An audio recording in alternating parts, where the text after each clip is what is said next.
Versatile services trust సభ్యులు కోనంకి మురళీకృష్ణ యాదవ్ ఆధ్వర్యంలో నాయుడుపేటలోని dumping యార్డ్లో నివసిస్తున్న నిరుపేదలకు అన్న వితరణ నిర్వహించారు. మురళీకృష్ణ యాదవ్ కోడలు జమునా కృష్ణ పుట్టినరోజు సందర్భంగా ఈ అన్న వితరణ నిర్వహించారు.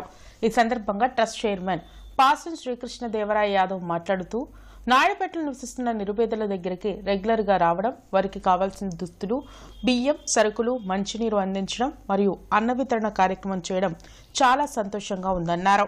ఈ కార్యక్రమంలో ట్రస్ట్ సభ్యులు కోనంకి మురళీకృష్ణ యాదవ్, కోనంకి రాధాకృష్ణ యాదవ్, లోహిత్, వినయ్ కుమార్, యోగిత, సుశీల మరియు స్థానిక పాస్టర్స్ పాల్గొన్నారు. నిలబెట్టుకోండి. నూతన దయా కిరీటమును మీరు ఇచ్చినందుకు మీకే స్తోత్రాలు. ఈ నూతన సంవత్సరంలో బిడ్డ తరపున నాయన ప్రార్థిస్తూ ఉండగా నూతన కార్యములు, నూతన దీవును దాయిచ్చేమని అడుగుతూ దాసుడిగా ఆ బిడ్డను దీవిస్తూ ఆశీర్వదిస్తున్నాను ప్రభా. ఆ బిడ్డలకు మన ఈ దినమున ఏర్పాటు చేసిన ఈ యొక్క భోజనము